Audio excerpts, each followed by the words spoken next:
여러분들 생명력 있는 그리스도인이란 주제로 이제 3주째 말씀을 전하고 있습니다. 첫 번째, 두 번째로는 말씀 기억하시나요? 첫째 주에 우리는 세상의 소금이다. 둘째 주에는 우리는 세상의 빛이다. 그렇게 말씀을 했습니다. 여러분, 우리가 세상의 소금이라고 하는 것은 소금의 특징, 세상의 소금이다. 그러면 세상 속에 스며들어야 된다고 이야기했습니다. 여러분, 소금이 그 역할을 감당하려면 자신의 형체가 없어져서 스며들 때 짜게 할 수도 있고 맛을 제공할 수도 있고 갈증을 일으킬 수도 있다고 했습니다. 그것이 소금의 특징이죠. 두 번째 주에는 우리는 세상의 빛이다. 그렇게 말씀을 드렸습니다. 여러분들, 빛은 자신이 자신을 숨기고 싶어도 숨길 수 있다고 했습니까? 없다고 했습니까? 숨길 수 없죠. 빛의 특징인 노출돼야 된다고 하는 것입니다. 바로 세상 가운데 때로는 노출되어서 어두운 것을 밝히고 캄캄한 것을 밝힐 수 있는 그것이 바로 빛의 역할이라고 하는 것입니다. 여러분들, 우리는 소금과 빛, 그런데 여러분들 소금과 빛의 그 특징이 여러분들 대입이 돼요. 반대 개념이에요. 소금은 스며들어져서 없어져야 되죠. 근데 빛은 없어지는 것이 아니라 노출이 되어야 됩니다. 이것은 무엇을 의미하냐면 바로 소금과 빛의 역할은 세상 속에서 균형 잡힌 그리스도인으로 살아가야 된다. 바로 그런 의미를 말씀드리고 있다고 하는 것이죠. 그런데 여러분들, 소금이 노출되지 못하고 드러나거나 소금이 스며들지 못하고 그냥 노출되거나 빛이 노출되지 못하고 스며든다면 그것은 그 역할을 감당할 수 없을 뿐더러 오히려 다른 사람들에게, 다른 공동체에게 어려움을 줄 수도 있다고 하는 것입니다. 그런데 여러분들, 소금과 빛으로 살아가는 것이 어렵습니까? 쉽습니까?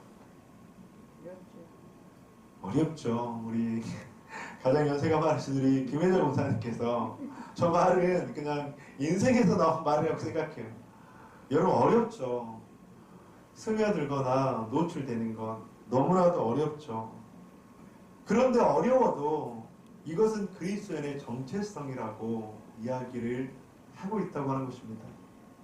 너희는 세상의 소금이 되어야 해가 아니라 너희는 세상의 빛이 되어야 해가 아니라 무엇이라고요? 너는 세상의 소금이다. 너는 세상의 빛이다. 그렇게 말씀을 하고 있다고 하는 것이죠. 그런데 어려워요. 이렇게 한다는 것이 참 쉽지 않아요. 어떻게 가능할까? 여러분들, 세상에서 생명력 있는 그리스도인, 소금과 빛의 사명으로 살아갈 수 있는 원동력은 무엇일까요? 바로 그것은 기도입니다. 오늘 세 번째 시간입니다. 그래서 기도의 능력을 경험하라 라는 제목으로 함께 말씀을 나누려고 합니다. 오늘 본문에서는 예수님은 자신을 믿는 자는 내가 하는 일을 그도 할 것이다 라고 말씀합니다. 그리고 더 큰 일도 할 것이다. 그리고 13절에서는 무엇을 구하든지 예수님께서 행하신다, 그렇게 말씀을 하고 있다고 하는 것이죠. 그런데 더 큰 일도 하고 더 큰 일도 구하면 받는다고 했는데 그 전제가 있어요. 13절과 14절, 너희가 내 이름으로 무엇을 구하든지 내가 행할 것인데, 여러분들이 이는 아버지로 하여금 아들로 말미암아 영광을 받게 하기 위해서, 그러니까 우리가 더 큰 일도 하고 우리가 구하면 하나님께서 행해 주시는데 무엇을 위해서요? 하나님의 영광을 위해서 할 때 그것이 가능하다고 하는 거예요. 여러분들 잘 들어보세요. 우리가 비전이 있어요. 우리가 소망이 있어요. 우리의 기도의 제목들이 있어요. 그것들을 하나님께서 우리가 구하면 들어주신다고, 듣지 않는다고요? 행하신다고요. 들어주신다고요. 근데 전제가 있는데 무엇을 위해서요? 나의 영광이 아니라, 나의 안위가 아니라 무엇을 위해서? 하나님의 영광을 위해서. 이건 너무나도 중요합니다. 우리가 많은 기도의 제목들이 가지고 있어요. 그리고 하나님 앞에 간구합니다. 하나님 응답하여 주시옵소서. 하나님이 일을 행하여 주시옵소서. 근데 하나님께서 들어주신다고요. 하나님께서 받아주신다고요. 행하신다고요. 근데 전제는 이로 말미암아 아버지께서 영광을 받으시게 하기 위해서. 이 말을 그대로 좀 바꿔서 말하면 나에게 주어지는 비전과 응답과 역사가 아버지께 영광이 되지 않으면 하나님께서 행하신다고, 행하지 않는다고요? 행하지 않는다고요. 여러분 이것이 바로 기도의 비결이에요. 기도의 능력이에요. 사랑하는 성도님들, 오늘 본문에서는 바로 그러한 일들이 기도로 가능하다, 그렇게 말씀을 하고 있다고 하는 것이죠. 저는 이번 주 말씀을 준비하면서 어느 무명의 신학자가 이 이야기를 했는데 참 마음속에 울림과 진동이 되더라고요. 다른 기도하는 무릎의 힘과 비교할 수 있는 힘은 아무것도 없다. 다른 기도하는 무릎의 힘과 비교할 수 있는 힘은 아무것도 없다. 여러분들, 우리가 기도하는 그 무릎의 힘과 비교할 수 있는 힘은 아무것도 없다고 말을 하고 있습니다. 왜 생명력 있는 그리스도인이 되기 위해서 우리는 기도의 무릎을 꿇어야 되는 것일까요? 여러분들, 기도의 무릎은 하나님을 경외하는 마음을 주십니다. 기도의 무릎은 하나님께 순종하는 마음을 주십니다. 기도의 무릎은 하나님만을 의지하는 마음을 주시기 때문입니다. 여러분들, 기도할 때 가능합니다. 기도할 때 하나님을 경외하고 두려워할 수 있으며, 기도하지 않으면 우리는 절대로 우리의 고집과 자아를 내려놓을 수가 없습니다. 기도할 때 우리는 우리가 믿는 대상인 하나님을 믿는 그 마음을 주신다고 하는 것입니다. 그런데 우리가 기도할 때, 기도의 무릎을 생각할 때 잘못된 기도에 대한 내용들이 있다고 하는 것이죠. 기도에 대한 잘못된 우리들의 생각은 무엇입니까? 여러분들, 기도 그 자체의 능력이 있는 것일까요? 한번 생각 한번 해보세요. 우리는 기도하잖아요. 새벽에도 기도하고, 금요일날에도 기도하고, 밤에도 기도하고, 힘들 때도 기도하는데 기도 그 자체의 능력이 있는 것일까요, 여러분들? 이번 주에 제가 저녁에 저녁 금식을 했어요. 이번 한 주에 저녁 금식을 하면서 하나님의 뜻을 구하기도 하고, 하나님과 좀 더 친밀해지기도 하는. 근데 여러분들, 금식 기도라는 그 기도 자체에 능력이 있을까요? 어떻게 생각하십니까? 어떤 분들은, 신령한 목사님들은 10일 금식도 하시더라고요. 어떤 분들은 40일 금식도 하시더라고요. 근데 저는 그렇게 좀 능력이 없어서 그런지 3일 이상은 하는 게 참 힘든 것 같아요. 그리고 이번 주일 저녁에 금식 기도를 하면서, 여러분들, 내가 왜 이 기도를 하는 것일까? 여러분들, 어떤 사람은 그렇게 기도하면서 더 빨리 응답받기 위해서, 더 큰 기도의 능력을 경험하기 위해서, 더 좋은 것을 요구하기 위해서, 물론 주기도문에서는 그렇게 필요를 위해서 기도하라고 이야기합니다. 그런데 여러분들, 만약 그렇게 우리 금식 기도하고, 아니면 10일, 20일, 30일 기도하고, 작정 기도하고, 그 기도가 기도의 응답을 빨리 받게 하거나 기도의 능력을, 큰 것들을 경험하기 위해서 하는 기도라면, 우리가 믿는 하나님은 세상 사람들이 기도하는 그런 주술적인 신적 존재와 다를 것이 하나도 없다고 하는 것입니다. 여러분들, 제가 이번 한 주 저녁에 금식했던 기도의 이유는 뭔지 아세요? 그냥 제가 살고 싶어서 기도했어요, 여러분들. 왜냐하면 기도는 성도의 호흡이라고 이야기하잖아요. 기도하지 않으면 내가 숨이 막혀 죽을 수 있을 것 같아서. 그러면서 이번 한 주 그렇게 저녁에 기도하면서 참 많은 은혜들을 경험하기도 하고, 하나님께서 제 마음 가운데 평안함을 주시기도 하시고, 여러분들, 우리는 기도에 대한 잘못된 우리들의 생각을 내려놓아야 합니다. 많이 기도하면, 뜨겁게 기도하면, 간절하게 기도하면, 여러분들, 이거 기도의 방법들이 잘못되었다고 저는 말씀드리지 않습니다. 다만 기도의 대상이 바른 기도의 대상에게 바른 기도로 나아갈 때, 간절함으로 뜨겁게 호소했을 때 그 기도 가운데 하나님의 능력과 역사가 임한다고 하는 것이에요, 여러분들. 여러분들, 바른 대상에게 기도하지 않는데 내가 뜨겁게 간절하게 기도했다고 해서 그 기도가 하나님 앞에 상달이 될까요? 되지 않아요, 여러분들. 바른 기도의 대상에게 바른 기도의 방법으로 나가야 된다고 하는 것입니다. 여러분들, 이처럼 우리들에게는 이 생명력 있는 그리스도인이 되기 위해서 이렇게 기도가 필요하다고 하는 것이죠. 여러분들, 생명력이 있다고 할 때 생명력에는 많은 의미를 부여할 수 있습니다.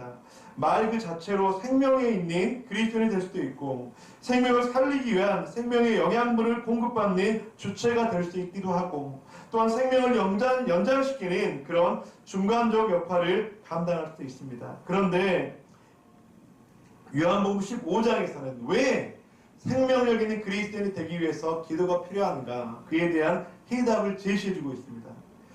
우리 요한복음 15장 1절에서 7절까지의 말씀 함께 우리 교독하도록 하겠습니다. 우리 교독할 때 오늘은 현장에 계신 분들 한 절, 그리고 또 온라인으로 예배하시는 분 한 절, 우리 현장에 계신 분부터 한 절씩 읽도록 하겠습니다. 시작. 무릇에게 붙어있어 열매를 맺지 아니하는 가지는 아버지께서 그것을 제거해 버리시고, 무릇 열매를 맺는 가지는 그 열매를 맺게 하려 하여 그것을 깨끗하게 하시느니라.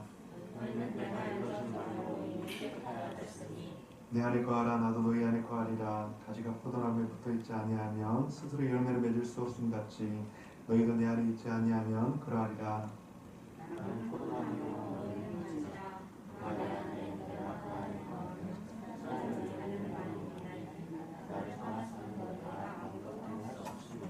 사람은 내 안에 거하지 않으면 가지처럼 밖에 버려져 마르나니 사람들이 그것을 모아다가 불에 던져 사르느니라.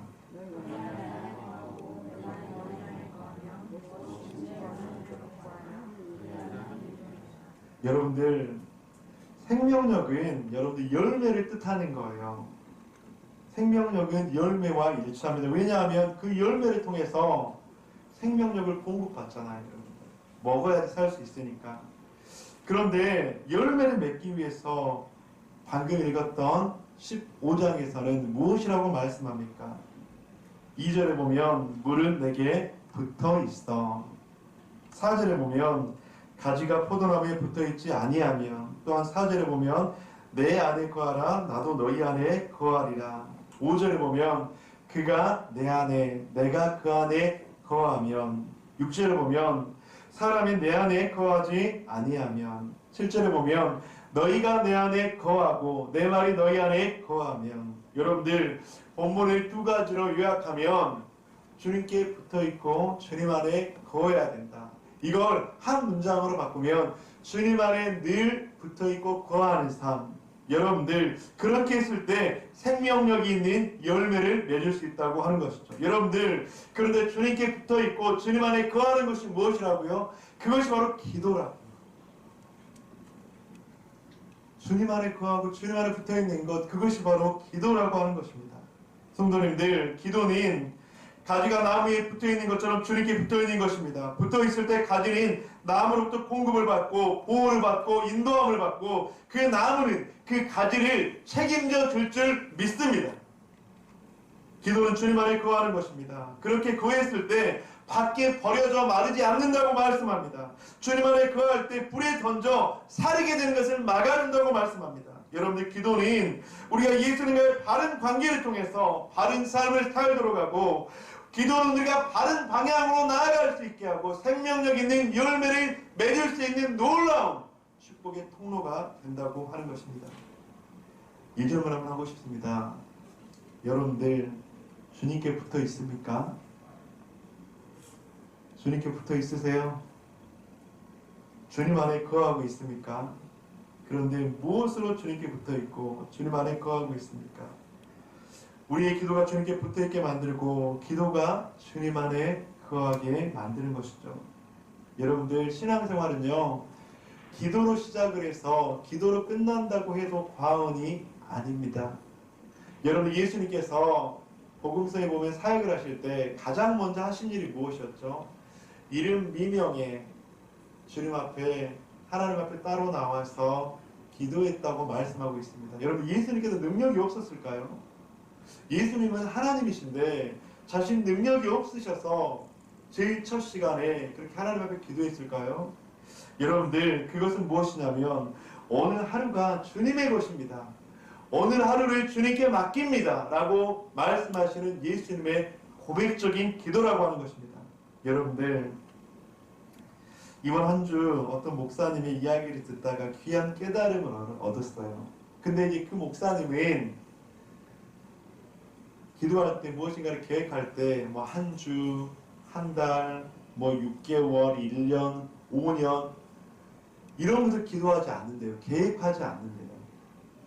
여러분들 한 주, 한 달, 뭐 5달, 1년 그걸 계획하지 않는데 그 말에 처음에는 좀 의문이 들었습니다. 이 목사님 좀 무계획적이신가? 근데 그 목사님이 그 이후에 자신은 하루하루의 삶을 기도한다고 해요.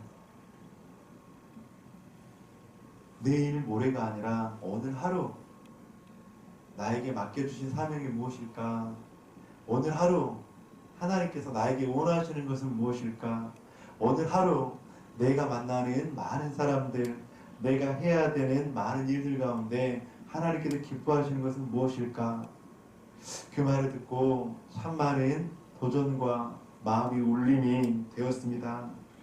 사랑하는 성도님들, 하루하루 하나님을 의지하고 하루하루 하나님의 은혜를 구하는 것, 이것이 바로 생명력 있는 그리스도인의 삶이 되지 않을까요? 그런데 그것은 바로 기도의 무릎을 통해서 시작된다고 하는 것입니다. 사랑하는 성도님들, 저와 여러분이 그렇게 하루하루 주님께서 나에게 주신 귀한 사명과 마음을 알고 하나님의 뜻대로 살아가는 저와 여러분이 되시기를 주님의 이름으로 간절히 축복합니다. 아멘. 아멘. 그렇다면 여러분들 기도를 통해서 하나님께서 우리에게 주시는 과연 그 축복은 무엇일까? 성도님들, 생명력 있는 그리스도인이 되기 위해서 기도는 너무나도 중요한데, 그렇다면 기도를 통해서 하나님께서 우리들에게 주시고자 하는 것은 무엇일까? 오늘 세 가지를 여러분들과 함께 좀 나누기를 소망합니다. 첫 번째는 아버지의 뜻을 깨닫게 된다고 하는 것이죠. 요한복음 8장 29절 함께 읽겠습니다. 시작. 나를 보내신 이가 나와 함께 하시도다. 나는 항상 그가 기뻐하시는 일을 행함으로 나를 혼자 두지 아니하셨느니라. 아버지의 뜻을 깨닫는 것은 너무나도 중요합니다. 왜냐하면 주시고자 하는 사람의 뜻을 알아야 내가 그 뜻대로 기도할 수 있고 그 뜻대로 나아갈 수 있기 때문이에요. 근데 나를 보내신 이가 나와 함께 하시도다. 나는 항상 그가 기뻐하시는 일을 행함으로 혼자 두지 않는다. 여러분들, 하나님께서 기뻐하시는 일을 행하는 것, 그분의 뜻을 알 때 가능하게 될 줄 믿습니다. 여러분, 우리가 꿈이 있어요. 우리가 비전이 있어요. 내일은 나를 통해서 하나님께서 영광 받기를 원하세요. 근데 여러분들, 하나님의 뜻을 모르면 그렇게 행할 수 있을까요? 그 꿈은, 그 비전은 여러분들 나의 꿈이 되는 거예요. 나의 비전이 되는 거예요. 여러분, 하나님의 뜻을 알아야지 하나님의 뜻대로 행하게 되죠. 근데 하나님의 뜻을 어떻게 하냐고요? 기도할 때 하나님께서 가르쳐 주신다고요. 히브리서 10장 7절 이에 내가 말하기를 하나님이여 보시옵소서 두루마리 책에 나를 가리켜 기록된 것과 같이 하나님의 뜻을 행하러 왔나이다 하셨나니라. 여러분들, 두루마리 책에 나를 가리켜 기록된 것이 있다고요, 없다고요? 있다고요. 여러분들, 그 기록된 것이 하나님의 뜻을 행하는 놀라운 길이라고 하는 것입니다. 하나님께서는 나를 향한 분명한 계획과 뜻을 가지고 있습니다. 여러분들, 그런데 자꾸 자녀가 다른 방법, 다른 지식을 찾을 때 여러분들 계속 헛힘만 쓰게 되는 거예요. 아버지가 자녀를 가장 잘 알고 있지 않을까요, 여러분들? 여러분들, 부모가 자녀를 가장 잘 알고 있지 않겠습니까? 자녀의 성품, 자녀의 은사, 자녀의 연약함, 모든 것들을 다 알고 있다고 하는 것이죠. 그래서 자녀에게 가장 합당한 것, 가장 좋은 것을 주시기 원한다고 하는 것이죠. 그렇게 아버지는 자녀를 향한 계획과 비전과 뜻을 가지고 있을 것이에요. 그런데 자녀가 아버지의 뜻을 모르는 거예요. 그래서 자꾸 자기가 원하는 곳으로 가요. 하나님이 이 자녀에게 분명한 뜻과 계획이 있는데 자꾸 자기가 원하는 곳으로 가요. 자기가 좋아 보이는 곳으로 가요. 자기가 가고 싶은 곳으로 가요. 여러분들, 그러다가 혼쭐 나요. 만약 성경에서 히브리서 기자는 그렇게 말씀해요. 사생자라면 징계가 없거니와. 사생자는 무엇입니까? 그냥 그 자식이 아니라는 거예요.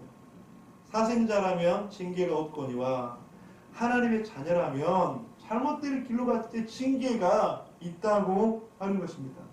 여러분들, 사생자라면 그래, 그냥 너 가고 싶은 대로 가. 그렇게 이야기하겠지만 하나님의 자녀라면, 하나님께서 사랑하는 자라면, 하나님의 뜻과 계획을 가지고 있는 자라면 붙잡죠. 어떤 방법을 써서든 붙잡죠. 때로는 칭찬하고 격려하고 계속적으로 그를 붙잡기도 하지만 또 때로는 혼을 내기도 한다고 하는 것이죠. 건강을 통해서, 자녀를 통해서, 직장을 통해서 그렇게 말씀할 수 있다고 하는 것입니다.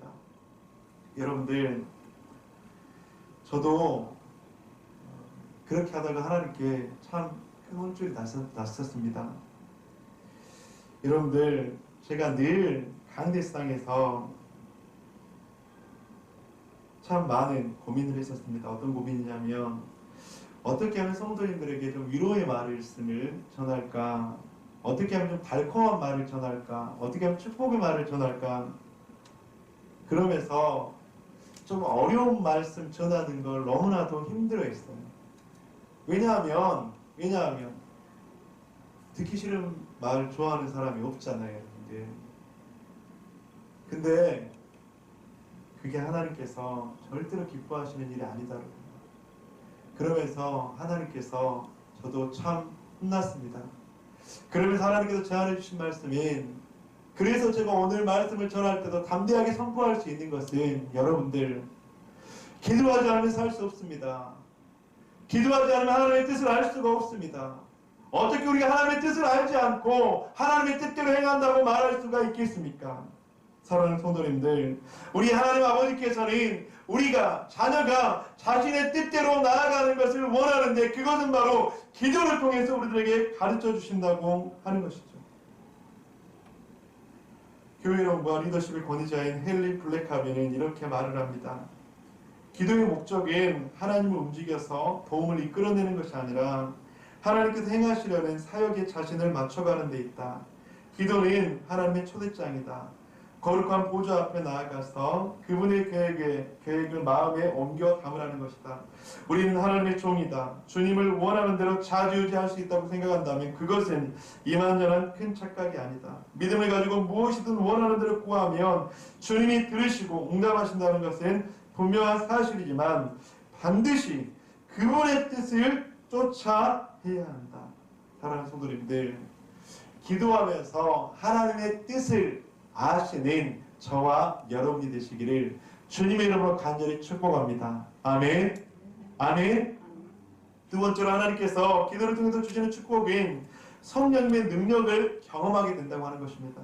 로마서 8장 26절, 이와 같이 성령도 우리의 연약함을 도우시나니 우리는 마땅히 기도할 바를 알지 못하나 오직 성령이 말할 수 없는 탄식으로 우리를 위하여 친히 간구하시느니라. 여러분들, 기도는 성령님의 도우심과 능력을 경험하게 하는 유일한 길인 줄 믿습니다. 주님 성도님들, 우리가 기도하지 않으면 성령님의 도우심을 경험할 수가 없다고 하는 것입니다. 그래서 사도행전 1장 8절에서는 무엇이라고 말씀합니까? 오직 성령이 너희에게 임하시면 너희가 권능을 받고 예루살렘과 온 유대와 사마리아 땅까지 이르러 내 증인이 되리라 말씀하시느니라. 여러분들, 성령이 우리에게 임했을 때 우리가 하나님의 뜻대로 살아갈 수 있고 순종할 수 있다고 하는 거예요. 성령의 능력이 임했을 때 장애물과 같은 너무나 큰 장애물을 성령의 능력으로 버틸 수 있고 넘어갈 수 있는 것이고, 너무나도 힘들고 어려운 상황 가운데서도 성령의 능력이 임했을 때 우리가 증인된 삶을 살아갈 수 있다고 하는 것입니다. 그런데 이 성령의 능력을 어떻게 임할 수 있다고요? 기도할 때. 여러분들, 기도할 때 이 성령님의 능력이 임하는 거예요.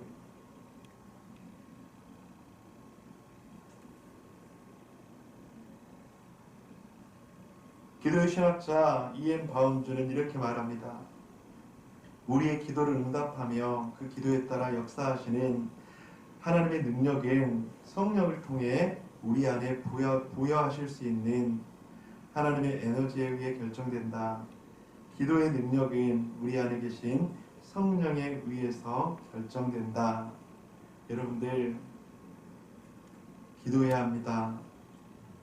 하나님께서 성도들에게 주신 가장 큰 무기는 기도입니다.